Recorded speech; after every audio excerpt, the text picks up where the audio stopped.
mamalagi nawa ang pag-ibig sa mga kapatid. Huwag ninyong limutin ang pagpapakita ng pag-ibig sa mga taga-ibang lupa, sapagkat sa pamamagitan nito ang iba'y walang malay na nakapagpapatuloy ng mga anghel. Alalahanin ninyo ang mga may tanikala, gaya ng kayo'y nangagagapos na kasama nila, ang mga tinatampalasan na gaya ng kayo naman ay tinatampalasan sa katawan. Maging marangal nawa sa lahat ang pag-aasawa, at huwag nawang magkadungis ang higaan, sapagkat ang mga mapakiapid at ang mga mapangalo niya ay pawang hahatulan ng Diyos. Mangilag kayo sa pag-ibig sa salapi, mangagkasiya kayo sa inyong tinatangkilik, sapagkat siya rin ang nagsabi, sa anumang paraan ay hindi kita papagkukulangin, sa anumang paraan ni hindi kita pababayaan. Ano pat ating masasabi ng buong tapang? Ang Panginoon ang aking katulong, hindi ako matatakot. Anong magagawa sa akin ng tao? Alalahanin ninyo ang nangagkaroon ng pagpupuno sa inyo, mga lalaki, na siyang nangagsalita sa inyo ng salita ng Diyos, at sa pagdidili-dili ng wakas ng kanilang pamumuhay ay inyong tularan ang kanilang pananampalataya.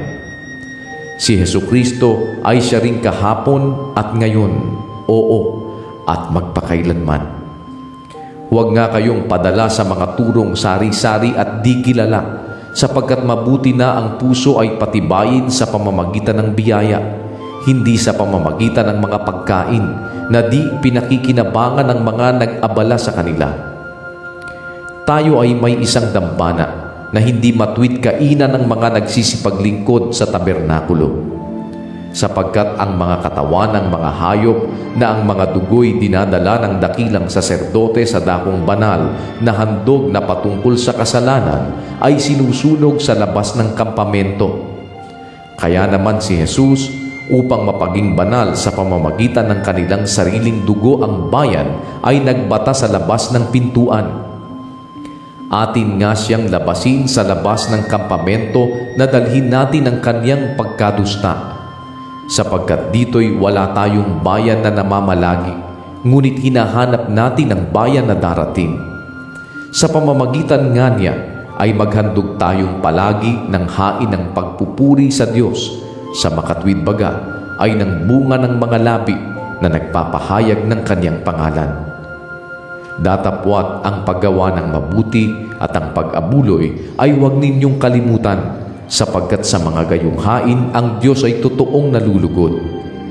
Magsitalima kayo sa namiminuno sa inyo at kayo'y pasakop sa kanila, sapagkat pawang nangagpupuyat dahil sa inyong mga kaluluwa, na parang sila ang mga susulit, upang ito'y gawin nilang may kagalakan at huwag may hapis, sapagkat sa ganito'y di ninyo mapapakinabangan. Idalangin ninyo kami, sapagkat kami naniniwalang lubos na kami ay may mabuting budhi na nagnanasang mabuhay na marangal sa lahat ng mga bagay. At iniaaral ko sa inyong malabis na inyong gawin ito, upang ako'y masauli na lalong madali sa inyo.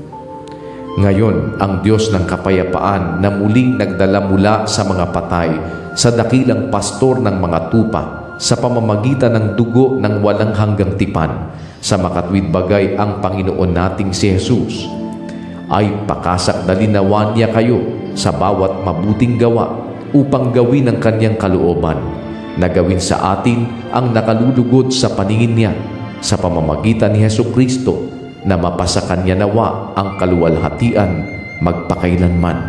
Siya nawa.